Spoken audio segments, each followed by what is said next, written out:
ಅವರ ಆ ಮಾತು ನಾನು ಕೇಳಿಲ್ಲ.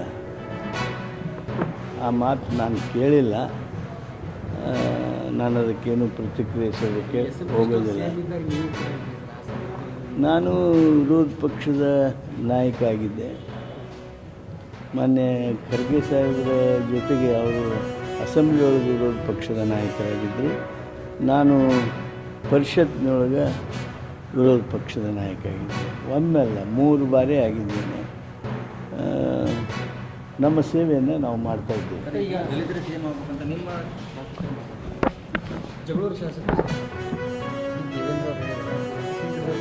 ಅಲ್ಲ, ಯಾರು MLA ಹೇಳಿದ್ದಕ್ಕೆ ನಾನು ಪ್ರತಿಕ್ರಿಯಿಸೋದಿಲ್ಲ. ಆದರೆ ಮುಖ್ಯಮಂತ್ರಿ ಮಾಡೋದು ಅದೆಲ್ಲ ಹೈಕಮಾಂಡ್ಗೆ ಸೇರಿರ್ತಕ್ಕಂಥ ವಿಚಾರ. ಆಮೇಲೆ ನಮ್ಗೆ ಹೈಕಮಾಂಡ್ ಏನು ಹೇಳಿದೆ ಅಂದರೆ, ಮಲ್ಲಿಕಾರ್ಜುನ್ ಖರ್ಗೆ ಅವರನ್ನು ಜೊತೆಗೂಡಿಸಿಕೊಂಡು ಅವರೇನು ಹೇಳಿದ್ದಾರೆ, ಮುಖ್ಯಮಂತ್ರಿ ಹುದ್ದೆ ಬಗ್ಗೆ ಅಥವಾ ಪಕ್ಷದ ಅಧ್ಯಕ್ಷರ ಹುದ್ದೆ ಬಗ್ಗೆ ನೀವು ಯಾರೂ ಮಾತನಾಡತಕ್ಕದ್ದಲ್ಲ ಅಂತ ಹೇಳಿದ್ದಾರೆ.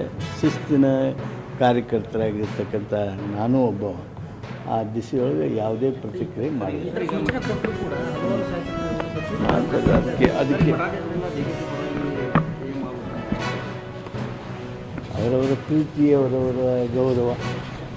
ಮಾಧ್ಯಮದ ಸ್ನೇಹಿತರೆ, ನಾನು ಹೆಚ್ಚಾಗಿ ಭಾಷಣ ಮಾಡಕ್ಕೆ ಹೋಗೋದಿಲ್ಲ. ಯಾಕಂತ ಹೇಳಿದ್ರೆ ಇದು ರಾಜಕೀಯ ವೇದಿಕೆ ಅಲ್ಲ.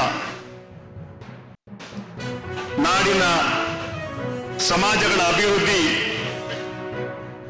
ಕೋಮು ಸೌಹಾರ್ದದಿಂದ ಮಾತ್ರ ಸಾಧ್ಯ ಅಂತ ಹೇಳೋ ಮಾತನ್ನು ಹೇಳ್ತಾ ಇದ್ದೀನಿ.